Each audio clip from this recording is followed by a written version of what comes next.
They used us as a testing ground for the devil's pit. If you are a millennial, put in the comments below, what do you remember as a child that they pushed on you that was just ever so not meant for a child? Mine, all age clubs. All age clubs. We were like 14 going to clubs with 30-year-olds. I don't think I need to draw that line for you. You can draw it yourself. He's going to break this down. This video is 4 years old, but it's just hitting the algorithm now. Why? Because people are looking for this type of content. Is what it is. Subscribe to the channel, like the video. Let's take a look at what he got for us. So in this video, I will be discussing some of the conditioning and programming that went into the millennial generation. Now when I mean millennial, I mean the general understanding of what that age group is, and essentially it's people born within the early 80s to the mid 90s. Now there is some debate as to the exact date, but let's just keep it at that. So what is it about us millennials that brings out the worst in so many other generations when discussing us? Well, let's go back a bit. Let's kind of look at how we have been programmed, how we have been conditioned.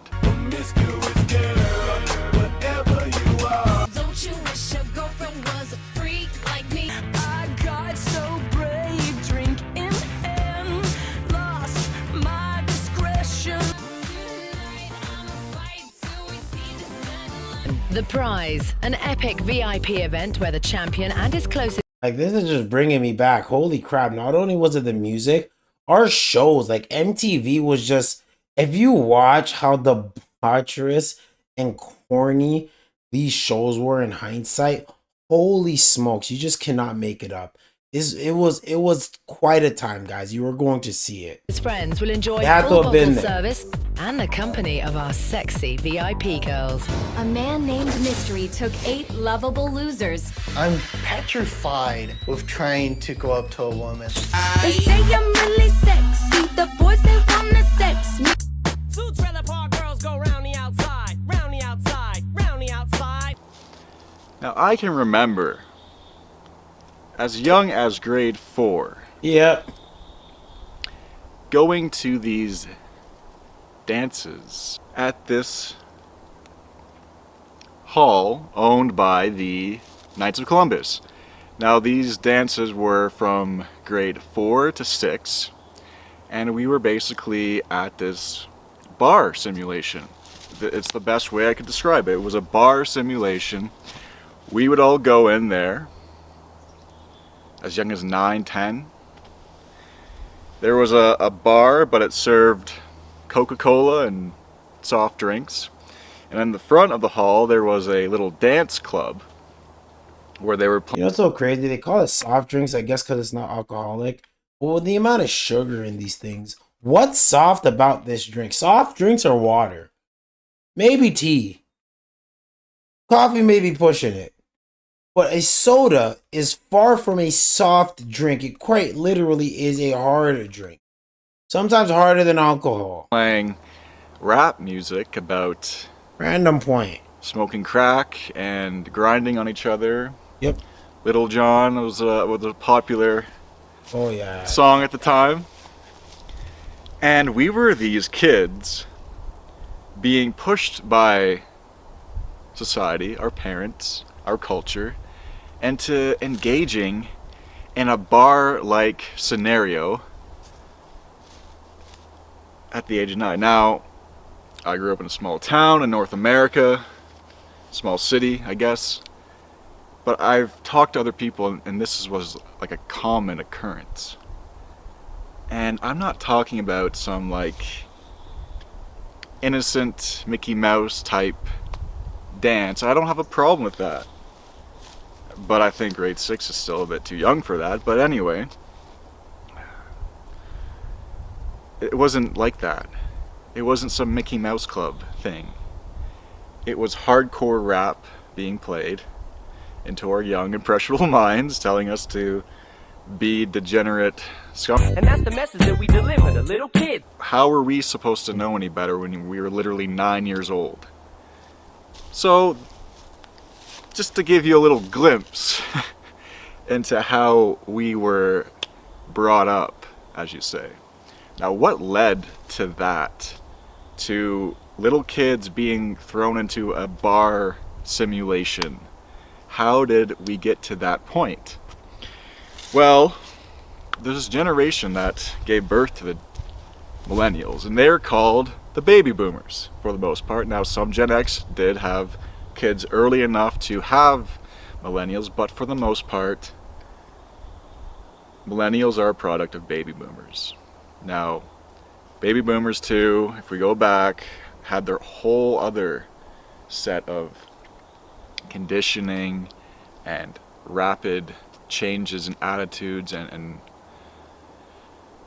themes. Baby boomers were basically the government is right. Government, gives you this. They're the ones that went crazy with the shot, basically. They were taught to listen to the government. Everything's the government. It was the era, around, if I'm not mistaken, when we think of the Cold War, that boom after the war where people were having kids and all that good stuff. Not that war, but but just around that time. But baby boomers got it the best, man. That's when they were like investing into education. They were investing into housing. People were getting houses for like $10 and shit. You could actually live life on like, I don't know, 1 cent kind of stuff. I don't care what anyone says.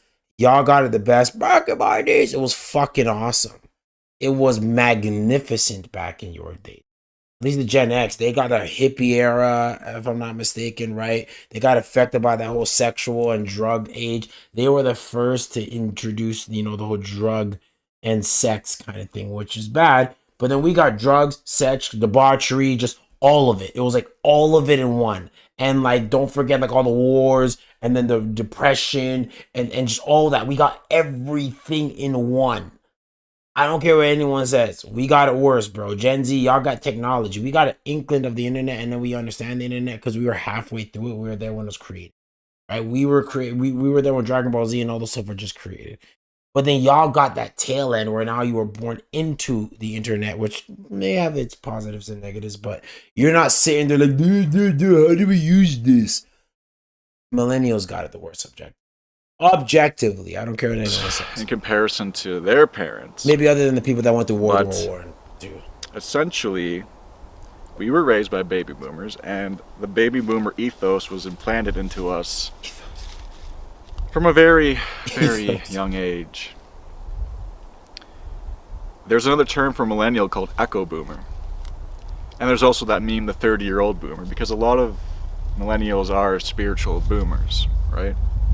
So this goes back to the baby boomer, and I'm not going to just be a boomer hater because the boomers had a huge experiment, deconstruction of their identity conditioned onto them, but essentially this was sanctioned onto us by the boomers. So we were at these dances, and they were hosted by the Knights of Columbus. And I was kind of looking into who the Knights of Columbus are, because I never even thought of it. I thought the dance hall was just called Knights of Columbus, like a night, like it's the night time, because we would go there at night. But actually, it's a fraternal Catholic order. Similar to the Masons in a lot of ways, but it's Catholic. And if you know anything about Masonry and Catholicism, they're not really meshed together. But this Catholic organization, now the mainstream paints it as like these people who are against abortion and contraception, and they're like hyper conservative, but these dances were being hosted at one of their facilities that was letting 9-year-olds listen to Little John, and this guy really hates Little John, and grinding on each other, and it was just oh, I just cringed thinking about how, as I just said, guys, I'm sorry, it's a 40-minute video. I'm making this so I can give you the anecdotal, because I literally lived this. We had all age clubs. I think like you may have downplayed that when I said that in the beginning. All ages. Of course, there wasn't a baby there. It started at, I think, like 12. Like whatever age where you just got into like grade 8, maybe 9 kind of thing. It was like 12 to damn near, like I would only assume, I recall knowing older people because I used to hang out with older people, it was kind of ruffian crowd, you know, those degenerates that never grew up. So like 25, 30-year-olds were chilling with 14-year-olds. It was a weird time back in the 90s or stuff. But like, bro, I remember having to like push off or just tell older guys at like 25, 27 to fuck off from my like 14, 15-year-old friends. Like, I'm not joking. I like because you know, I was a bigger guy, right? I was a kid, but like I wasn't brought up like a kid, if that made any sense. So I would kind of be like, yo, bro, chill, you're tripping right now, you know, then it'll be like a smaller dude or whatever the case may be. But yeah, they were trying to get on these women. That's just in my like where we chilled and hung out, like the movie theaters or something like that.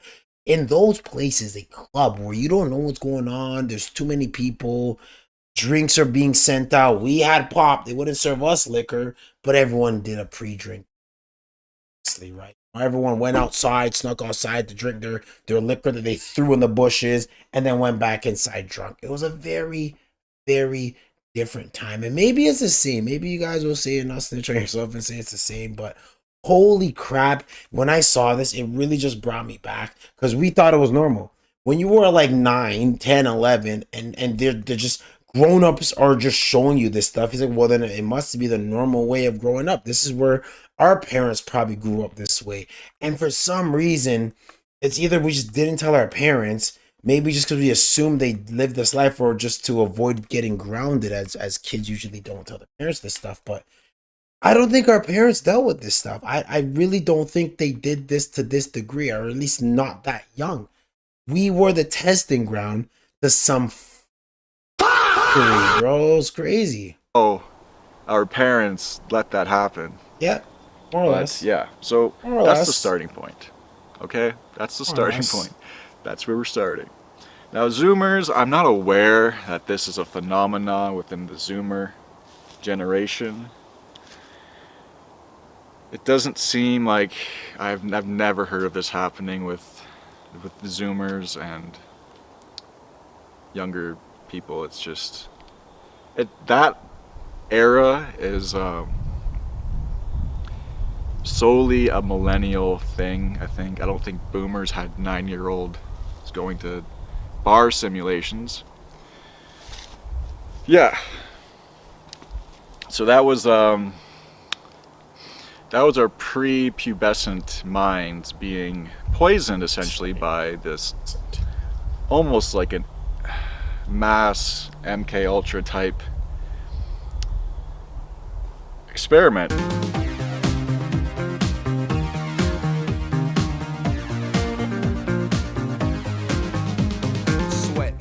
Sweat, baby, sex is a Texas drought. Me and you do the kind of stuff that only Prince would sing about. Being put on us. And I like to think that we were given these, what I like to call preset identities. And there's several of them that are key in the millennial era, but we'll be discussing more of that in a bit. So we've already established that millennials were engaging in bar simulations at the age of 9, 10, 11. Let's look at some of the other popular media that was being consumed at the time. There was this genre of movies that was very, very particular to our generation, which I basically deem as these coming of age rom-coms. EuroTrip, road trip, sex drive, guys. This guy goes on a trip because he met someone online, have sex with them. Harold and Kumar 1 and 2. Like, we had, like, it was crazy, man. And he's probably gonna show one of these. Like, and basically the crux of these movies was trying to get the mission of your transition into manhood, essentially. American Pies, holy smokes, American Pies. There's like 7 of them. That is insane. Holy Because crap, most I'm of just them were taking from a all this male in. perspective, was to lose your virginity in some manner. Look at this nice campus. It's road trip. Reminds me of all those great college traditions, like homecoming. We've got chicks for sale. getting wasted, Not another teen movie. experimenting, Touch my chest. meeting new people, Now touch her. making homemade sex tapes in your dorm room. That was the goal. And I remember at a very young age, 14, 15, 16, that people were being shamed on a massive scale Having sex. from not engaging in this type of lifestyle. And I'm not coming at this from a Christian perspective saying that this is the Antichrist system or anything like that. I'm just coming... It was, whether you want to believe it or not. If you don't, then at the very least, these individuals were just pushing debaucherous stuff. Now, I'm not going to get into who it was because there's this whole breakout of exposing who these individuals were, but that's a whole other conversation. Yes, it was definitely that, because a lot of millennials at that age had threw away their virginity, guys. It was like having your virginity was poison. You were scum of the earth if you had your virginity. No word of a lie. Wow. That's just from my own personal perspective, and just trying to explain to the other generations why we are so messed up. Okay? So yeah. Bar simulations at 9, 10. And then we had these rom-coms from Hollywood basically telling us that we have to, in order to be a man, we have to have sex with a lot of women from a male perspective. Now there's a whole other female programming as well that we'll get into, but the preset identities that were being pushed on millennials by the mainstream would be, one of the main ones would be the frat boy, party boy archetype. Now it's the guy who will chug beers and do keg stands and partake in that whole scene. You know, his goal is to get drunk. His goal is to get laid. He's not focusing on his body. He's not focusing on his mind. He's not focusing on his spirit. It's just pure hedonism at a very, very young age.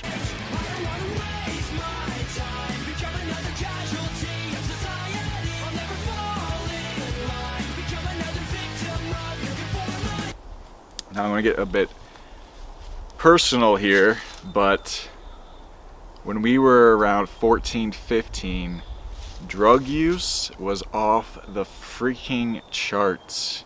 And I'm not talking about pot. Okay, like I can remember mushrooms, doing mushrooms at 14, dropping acid at 15. Oh, that was never me. As far as I went was weed, right? It was just weed. You know, it really depends culturally. If I'm being real, you know, the white boys were really pushing them harder drugs. Despite black people getting their, you know, their just due for some reason for pushing them, whatever. No, it was one of those like individuals that kind of look like him, and I'd say that not disrespectfully. Like the rocker dudes and stuff, they were working with those heavier drugs.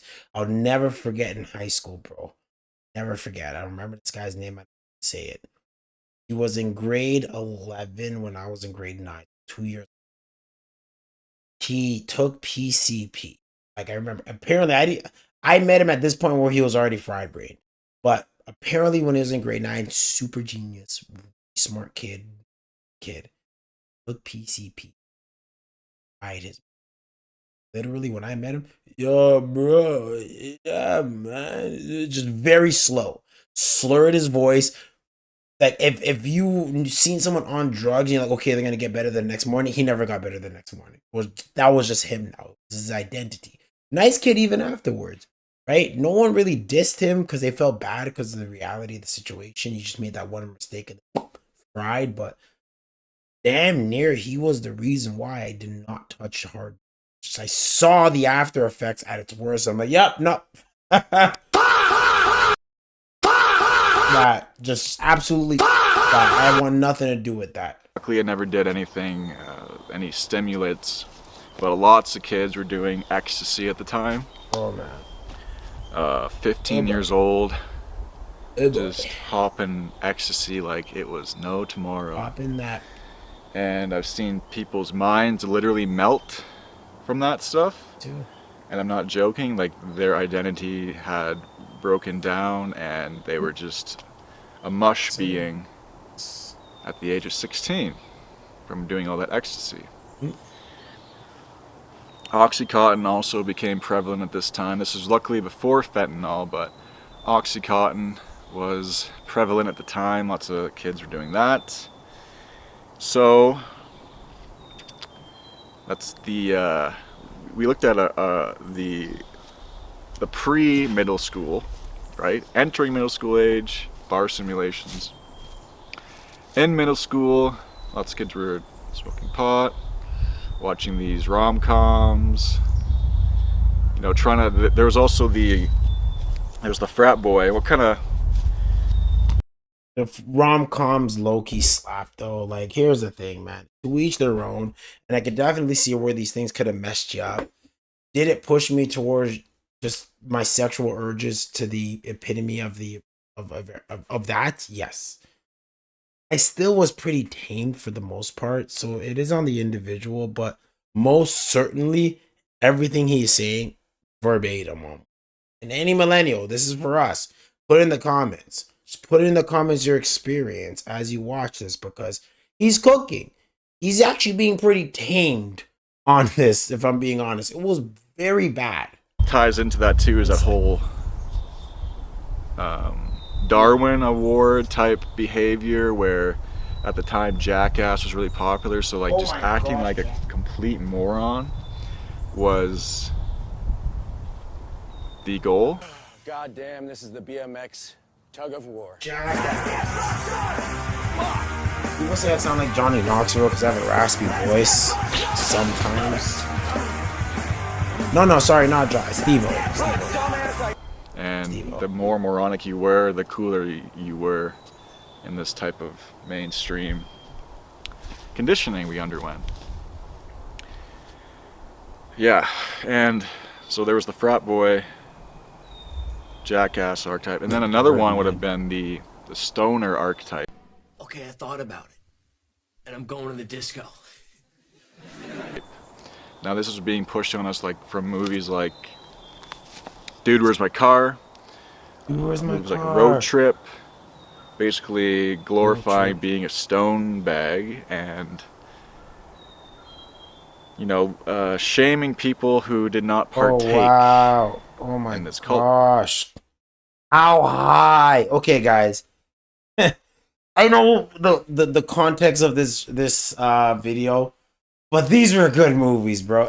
We're a product of our time, you know, but how high? Dude, Where's My Car? Pineapple Express. I don't think I watched Smiley Face. Jay and Silent Bob Strike Back is very, very new. That's like towards the end of it. It started off with Clerks. And Clerks was like late 80s or something like that, I'm pretty sure.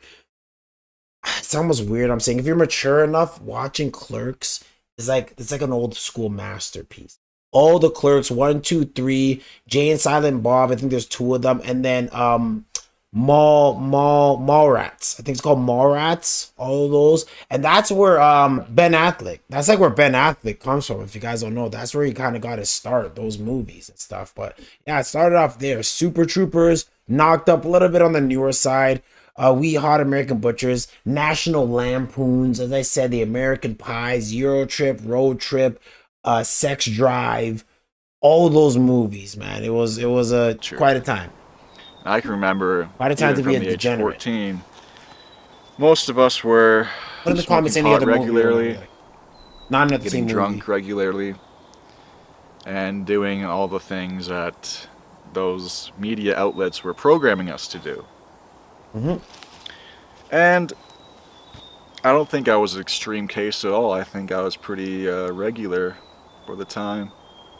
For the time. I think it was just so common and accepted and promoted and seen as the thing, the epitome of life, that was just what happened to us as millennials. Another one of the millennial preset identities was what I'm just going to call the wankster archetype. And these were middle class, working class, white suburban kids who, because of media programming, and we're going into as to why this was media programming, basically emulated the gang subculture from America, for the most part, American gang culture. I like how we left the black And out of these that. people, I really appreciate these that. kids, because they lacked their own identity or were not given one by their baby boomer parents, saw what was on the TV and embraced those identities that were being Yes, projected at them. this is true. Now we're going to get more into the TV too. So another unique aspect of Millennial is that our media was, I think, the most damaging era of all media, and here's why. So we were right before mass adoption of internet media. So maybe some millennials as teenagers we're starting to go maybe on YouTube here and there, and we're adopting more of a digital lifestyle. But as we were coming up, and especially in our early teens, mid-teens, it was television for the most part. And the television at that time was essentially broadcasting the same type of messages that Hollywood was at the time, and promoting those and glorifying Yep. this type of lifestyle.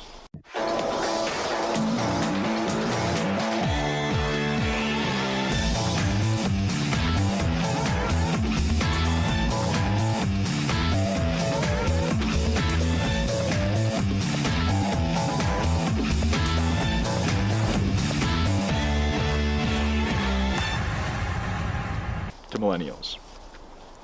And MTV was very popular at the time, and it was constantly promoting these preset identities, these frat bro, stoner, wankster identities that were being pushed onto us and adopted en masse. There was also like the alt identities that were... Hey, buddy, tread lightly on this one. Don't you talk down on our alt girl. Don't you talk down on the alt girl. Guys, I'll tell you something. Before the alt girl got hijacked by the progressive leftist pink-haired movement, they were actually the alternative girl. They pushed away from the narrative, and they were more so themselves. They were the girl rebel. They were hot as fuck. They're in the distant past. They no longer exist as they used to. Some of them I hear are hiding in the catacombs still. So wherever you guys are, you probably can't hear me. You're probably still using carrier pigeon in order to, conversate with the outside world. Hope you are doing well. Hope you are still birthing somehow. And just keeping that alternative. Shoe on head, I always say, is like the last alt girl. I don't know if she considers herself that, but I like to look at her as the ideal alt girl, right? She ain't putting on the look, I find, but she would be the closest thing I could think of at the top of my head. Shout out to Shoe. basically two subcategories, kind of like a proto hipster and the emo. Yes, that would be And a these were perfect. just Oh, that's how you do it. also preset identities being pushed on us from the mainstream. So a lot of these shows that were shown, like one of them that comes to mind is the Man Show.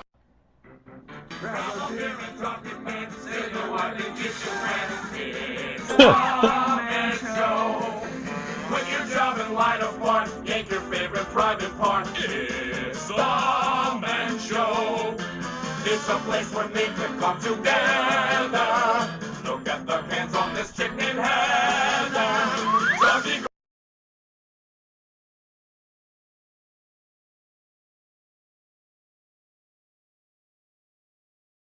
girls on trampolines, time to loosen those blue jeans. It's the Man Show.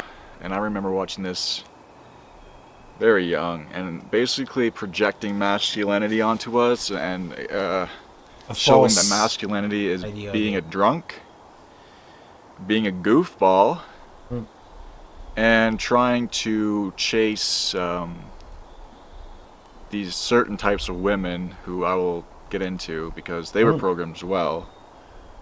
But yeah, obviously I'm coming at this from a male perspective in a lot of cases, just from my own experience, but there was this dude bro get drunk lol type of mentality that was being blasted on us from the TV. And because we hadn't completely adopted alternative media at the time, we kind of had a bottleneck of media that we could not basically escape. Unlike today, where media is more decentralized, and I think that is a lot healthier, although it is becoming more centralized in a lot of ways. There at least is choice. We didn't have choice growing up. We just had what was given to us. Yep. And more so than the baby boomers, because this type of dude bro mentality wasn't exactly being pushed as hard at the time. They were heading that way, and there was definitely certain examples of that, but it wasn't like how millennials were being brainwashed essentially into this They didn't have dude TV bro, like stoner, that, bro. wankster, and alt type preset identities. So that's a bit more of how we grew up. I hope this is, you're starting to get a bit of an idea here of what it was like, all you Zoomers and boomers out there. So the millennials who did have access to the digital world, the early adopters, the desktop millennials, we were on Web 1.0. Now, Web 1.0 was kind of a scary place in a lot of ways. These websites had some very disturbing content on them. A lot of us were exposed to websites like gore.com. Sometimes if you were to click on some sort of file, it would be like a strange beheading compilation video. Yep. Two girls, one cup. Live Leak was pretty popular amongst millennials. Bombs World. Yeah, and YouTube was YouTube had some crazy videos of people being mauled by bears and stuff. Yep. Ro Yogan type content where he was like watching Two Girls, One Cup, Yep. and the BME Pain One guy, Olympics. one horse. God. Oh. And then we're like, oh, dude, like Joe Rogan's watching this, let's go watch it. And then we would watch it, and we were like, holy F, like, what is this? It's like X Factor. I'm not even going to explain Joe what that Rogan. was, but it was basically just gore. So yeah, we had these role models, these great role models, just telling us what life was about, and you know, that we should just be drunks essentially and party, bro. Dude, weed, LMAO. And that was another thing, like weed, especially where I was just so prevalent and pushed on us, and basically marketed as this wonder drug, this thing that was going to make you more creative, make you smarter, make you focus better. It turns out that weed can severely mess up your REM sleep, and if you're not getting REM sleep, You don't dream when you smoke weed. Mess up your REM sleep, you don't even get dreams. Nothing.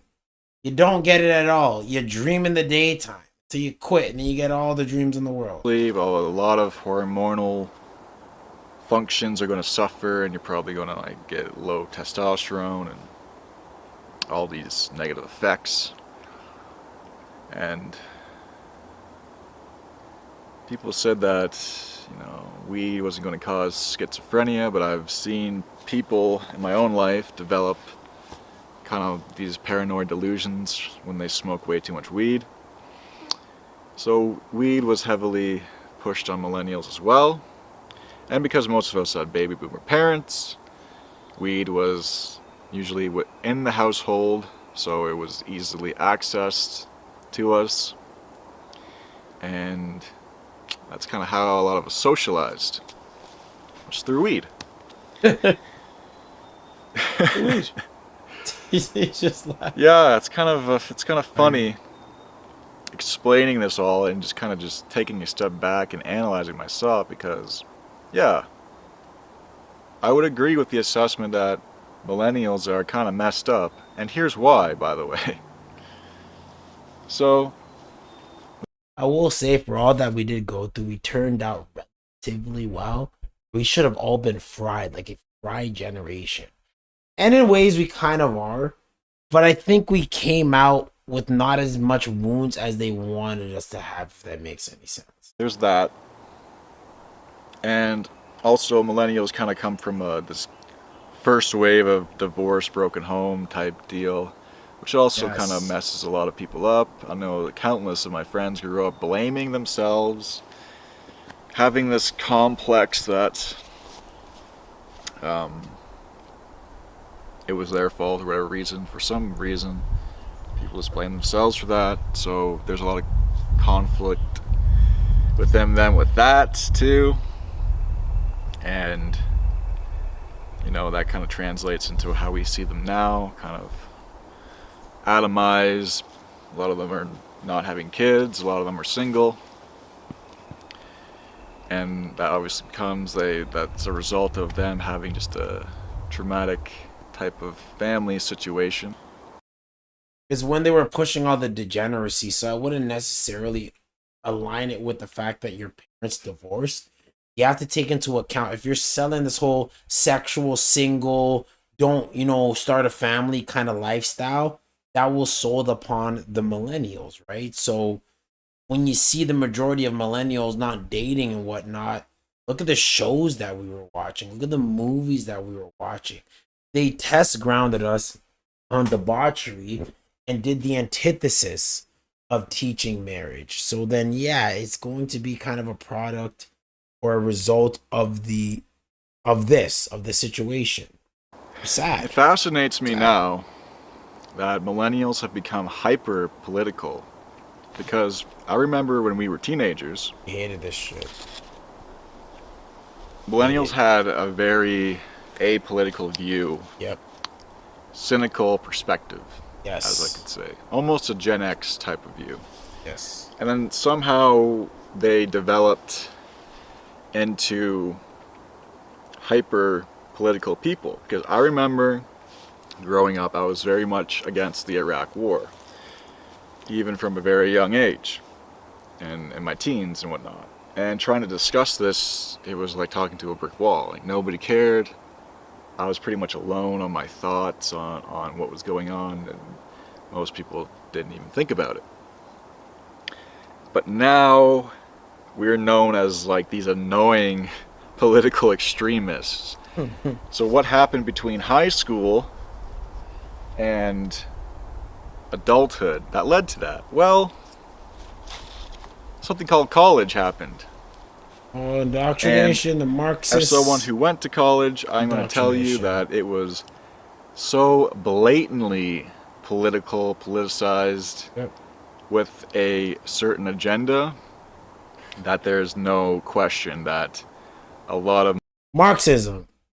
Anyone that I know that went to university came out as a leftist progressive Marxist. They went in maybe religious, maybe just F the system, all that stuff.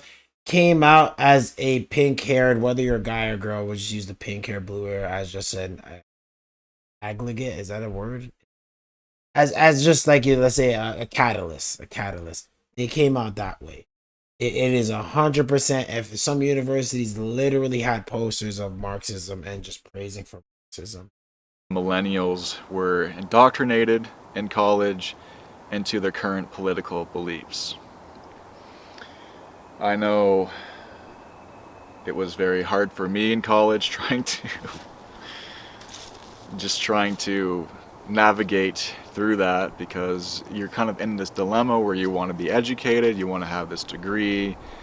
On the other side, you do not want to just play ball with these people. All your teachers. And unfortunately, well, fortunately for me, I didn't play ball, but it caused a lot of problems for me in college. But that's a different story. But that's just kind of ties into this whole millennial meme that they're highly politicized, and the whole snowflake thing. The whole snowflake thing, I think, is because millennials are basically, a lot of them are just traumatized and can't really deal with pressure very well. But if you listen to what I just have told you, it kind of makes sense, right? I think the Gen Zs are more the snowflakes. I don't really blame the millennials. It's unfortunate that we become such a meme in a way.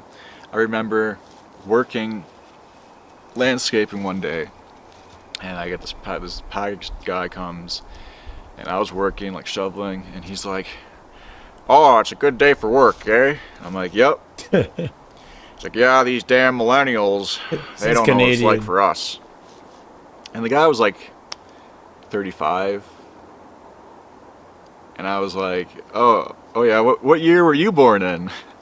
He's like, "Oh, like, yeah, I was born in 85. And then I was like, "Well, you realize you're a millennial, right?" And just the look, the look of terror. He's like, "What?" And denial on his face was like, I just told him that he was I was an gay. alien or something. Like, he was just shocked, disgusted, and angry that I would dare to say that he was a millennial. Because we just have such a bad reputation. And a lot of these 80s people who were born in the 80s, are in denial of their millennialhood. Yep. And try to identify as Gen X.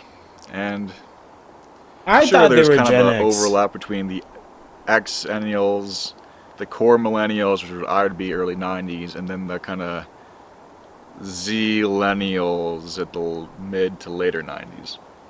But yeah, people are ashamed of their generation, and I'm just trying to deconstruct and explain that there's valid reasons why we are the way we are. Also, the year I graduated high school was the year of the financial collapse of 08. And that was tough. That was tough to deal with for my family, for myself, and essentially I had to go work in a mine at the age of 18, which was good for me. But when I hear people call millennials these lazy, entitled, weak, little worthless worms, I think back to my first job when I was like 13 or 14, and I've never stopped working since then. Like I was working from like grade 9 or 8 or something like that, all the way up until now. I've always been working. It's just like there was no parents. Yeah, you got stuff for Christmas or whatever the case may be, but it wasn't some crazy ass, parents buying you a whole bunch of stuff, blah, blah, blah. It was nothing like that, man. A lot of like, got to pick yourself up by the bootstrap, as they say. So, anyone that tries to talk down on millennials saying we lazy, far from it. Makes no sense. It's no sense at all. Me at 18, and just I could actually admire my former self, and like, wow, this young guy, this young teenager was working in a stone mine full time. Now, I think I was a bit of an outlier there, and a lot of comparison to a lot of millennials who couldn't secure jobs, for sure, because that's definitely a factor. But when there's a financial collapse, it's kind of out of your hands, right? And now as we're approaching 30, we're in this next wave of economic woe, and got it the worst. Kind of a double whammy for us, but yes, we'll see what happens. So millennials did have a lot of subgroups. that is one thing I can say about them. I think they're a pretty diverse group of people compared to boomers. Like there was more of a middle point with the previous generations. And Zoomers as well, to me, there seems just to be a core Zoomer identity, where millennials were given TikTok. these preset identities to try and give us this deterministic behavior or route that we could follow in order to emulate what we were seeing in the media at the time. Of course, boomers had this with like the hippie type thing, but it was like Was that the more Gen binary. Xers? It was like hippie or just regular type of guy. Maybe they had the biker type of archetype too, but we kind of had a whole lot Degeneracy. and nothing that was really positive there. We have more of this dude bro type mentality, and man, would people drink. There was a lot of drinking going on, and there didn't seem to be any enforcement or policing or care in regards of parents. Now, maybe the odd kid, but for the most part, we were binge drinking by the age of 14 every weekend on a recurring basis, and there was just no care because, well, a lot of people are just chasing materialism and they don't really have time to keep eyes on their kids. And so, and also it Not was that they normalized wanted at that to. point, so it was just, there was no barriers to it. As we go back to the 10-year-old dance halls that I was talking about earlier, which to me, now looking back into the current researchers and people talking about certain types of strange cults and whatnot, I can kind of see it panning out in my own life, but just people kind of being groomed in a sense. It's just, it's so messed up. So messed up what was going on at the time. We didn't even And see it as that. That's the thing. that was really our story.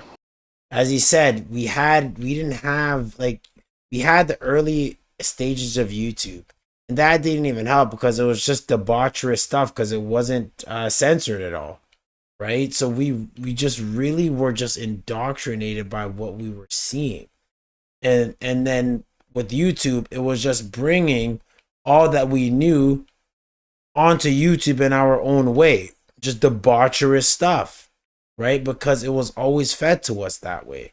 So just, it was this cesspool of debaucherousness, man. You just can't make it up. You really can't. And I know it sounds like he's making excuses, but this was the reality. Like, it's almost why, for instance, you ever notice how some individuals that get canceled on YouTube are like around the millennial generation? They'll say some weird debaucherous stuff, whether it's a gay take or you know, them dating younger women, not under the age, but even then, you know, it's just like the sex life was brought on these individuals so much. Some steered in that way. I'm not justifying it, trust me, far from it, but it's just the reality of when sex is pushed on you that way. When gay, like, bro, I'm telling you, bro, like, gay people got it bad back then. I'm like anytime, you know, you see them, oh, we fall for, yes, no, like, gay people got it bad, man. It's just, being gay was, get ready for jokes on jokes. You literally, the whole closeted thing back then, you damn near had to be closeted or you'd be roasted to the ground. You'd be roasted to the ground. You know, some people had it better than others in some areas, but that was one thing too, where like, I look back, I'm like, I feel bad. I feel bad, man. Like, just hating on someone just for how they feel or how they were feeling, whatever the case is, not really justified. It's just because that was the joke. It was a joke to make fun of gay people. It was a joke to make fun of retarded people, if that makes any sense. You know, just using the term as per how it was used for these individuals. Everything was a joke. Just debaucherous, make fun of people, roast, be a man, shut up, don't be a bitch. You know, oh, you're gay, the F word, the R word. All of that stuff was a remnants from the millennial stage, man. It was a very dark time. And I know he mentioned coddled people. I think those are the Gen Zers. I think millennials were just overly tough or taught to be overly tough. This whole men are okay to cry out, all that crap.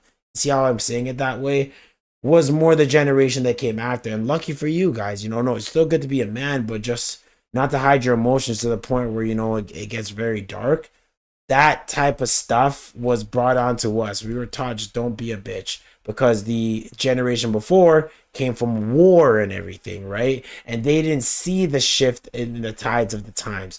So we were just a product of it. We were the testing ground for so many different things. This guy has a 40-minute video of it, and he didn't even scratch. He covered quite a bit, but there's a lot more to look into that I can't even remember, but he's doing a good job on breaking it down. Just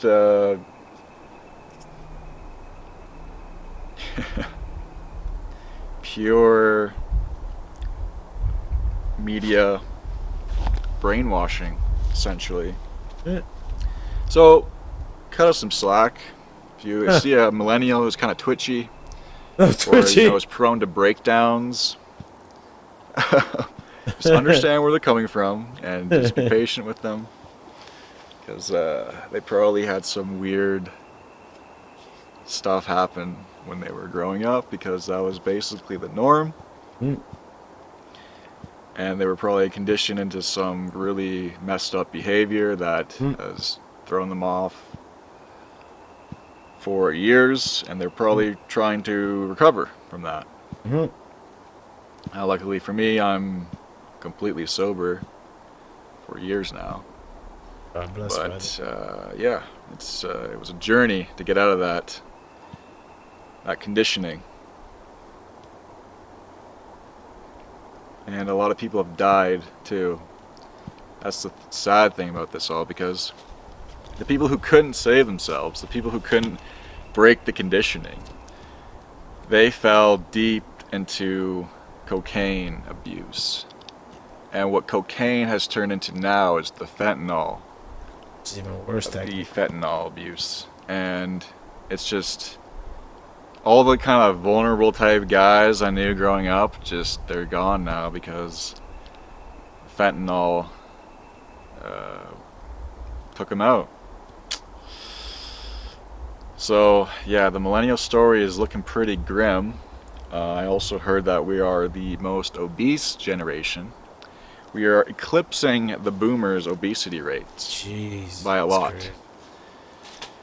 Which is unfortunate, because there's no reason for it, really. We have, like, I can't blame boomer obesity, because they grew up with a lot of starch food, right? Now we know that white bread, flour bread, sugar, we know it's bad. You know, this was not mainstream knowledge for the boomers, but we know it, and yet we're going to be the fattest generation of all time. And we know that these things are harmful, but yet we just, there's probably a lot of cope eating happening with millennials because of all the trauma. So there's that, and I say lift heavy, lift often, and hike, because you will really feel a lot better for it. Cut out the carbs, high protein diet. There's also this kind of beta programming as well for millennial men, and I'm going to point via to the Michael Cera movies, the Superbad, wow.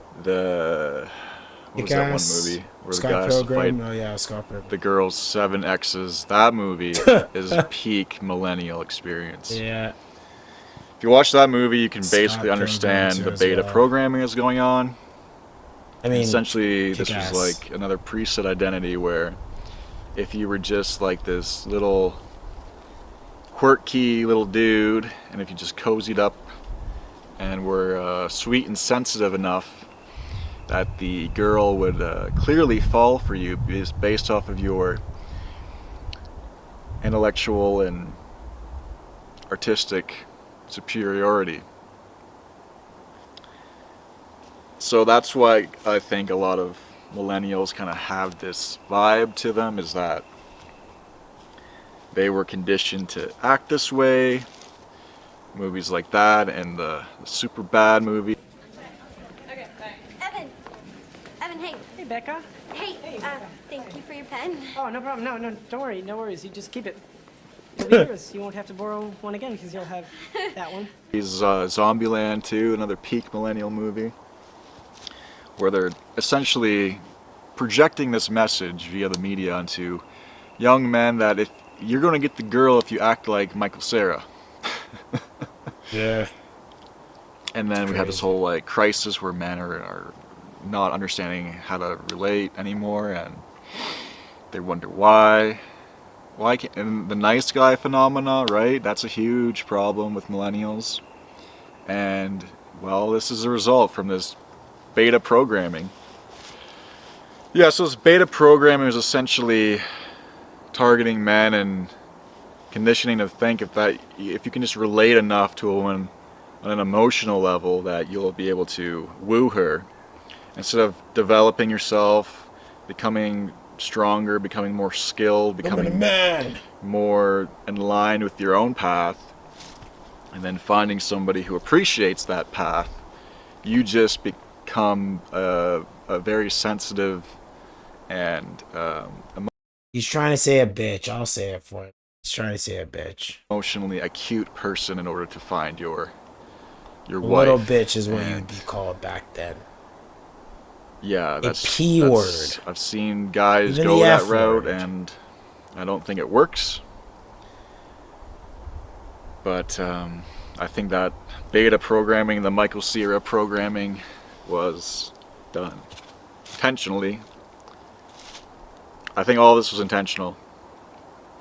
If you look at all societies in the world, there are massive sociological programs that are done to the population in order to reach some goal. The Soviets, for example, were trying to create the new man. The new man of the glorious Soviet Republic, of the glorious Soviet people, was supposed to be conditioned into being less of a materialistic type of individual, being more collectively minded. So we can look back and see Is that a bad thing? Was he conditioning saying it's a is bad thing? done I to understand like a people, bad and thing. you think that because we're Westerners, capitalist Westerners, that there's been no influence on our mind from people on a sociological scale, from a mass scale, from a macro scale. Come on, clearly there is. It happens everywhere. So to deny that there's some sort of agenda where we can see these preset identities manifesting, right? The hipster, the wankster, the beta. These are also obvious to me, at least, and probably to you. If you're a millennial, share some of your own experiences growing up, because I'm sure you have a lot in common with me in terms of the way you grew up. Now, obviously, this is an NA perspective, but I'm pretty sure the Europeans are not that different from the way we grew up. They consumed the same media we did, and maybe it was a bit different here and there, but essentially it was the same. Well, now I want to kind of give as much as my tidbit here. That was an amazing video. I don't think Buddy knew 4 years later this is going to be picked up in the algorithm, and hopefully we see more reaction to this. I'm just going off of the A he said from the other guy that didn't know he was a millennial. Him being in the forest and him wearing that lumberjack. He might be Canadian. If he says something about America at some point, sure, but he sounds hella Canadian. So I'm just going to assume that. So The UK probably was similar since a lot of the shows were brought down to us from the UK, some from America, but a lot of this brainwashing was American. Right? These movies were a lot of them were American, so you got to think in that aspect. A lot of our TV was actually well controlled. I would argue our cartoons and everything. Canada did a pretty good job kind of keeping the debauchery stuff away. It's just when American content got into our fields is when it kind of went south in that regards. But holy smokes, guys. He mentioned almost everything. He did not mention the all age clubs. You know, I don't know if he dealt with that. He did mention dances. We did have those dances. They were like community dances, community center dances, guys. Literally, like you pay 10, $20 to get in just so you could dance with some girls. Now the funny thing is most guys, they were just awkward and they just hugged the wall. That's where the wall huggers came in. If you guys know about that joke, it was just like literally like if it was Attack on Titans, and if each one of these guys were like those giant titans, they were like hugging the wall, creating the wall of Maria or something like that, or wall Rose or Cena. That's essentially what happened. And then the ones who actually knew how to talk to girls would dance and speak with girls, you know. So in hindsight, it probably was better. Those wall huggers probably ended up with a good mate and not as much as a debaucherous life. Since unfortunately, I moved off of the wall hugging. I guess I was too horny, and I just said, "Hey, eventually, I got to figure out how to talk to women because I want women." My life, which I just kind of recently, walked with Christ a lot further than in the last couple of years, and I'm slowly regressing all of this brainwashing, but I definitely fell for the trick. I was a video game player, playing video games now, and I like MMOs. If you know anything about an MMO player, we will put a lot of time in and a lot of effort in to become the best at things. Right? We will mid-max, as if you don't know where maxing comes from, it comes from video games, it comes from MMOs. It is literally just making the best character of yourself or your character that you can. And I min-max the dating, guys. All age clubs, you're wondering, oh, I got turned down 100 times on dating apps. Try getting turned down 100 times in real life. In those clubs, in one night, you will try to talk to like 50 girls. No word of a lie. Hey, you want to dance? No. Hey, you want to dance? No. Hey, you want to dance? No. Hey, you want to dance? No. Hey, you want to dance? Yes. Yes. No. Yes. No. Yes. No. Till you become desensitized to being turned down. That's why you may see the older generation, why they are able to still speak with women. I know he mentioned there's a coddled crew. It was a vast amount of different people, man. You can't just one shoe fits all, right? But the players and whatnot is because they had so much experience, so many ideas. You guys remember house parties? You guys even have house parties? We had house parties. When mom and dad left, when you see in the movies, and then that one amazing kid, bless them, used their house and trashed it for the sake of a good night for all of us. Those house parties were legendary. I used to say, hey man, where are house parties now? Going back at it, it's a good thing there isn't any because, you know, there'd be more house insurance claims going on right now. House parties were a thing around those times, guys. And we had clubs, we had house parties, we had community center jams, we had like people would rent out venue jams. Everything was about partying. Everything was about finding women for guys. Women will literally try finding guys. Now it's more so for attention, but that's what social media. We didn't have social media.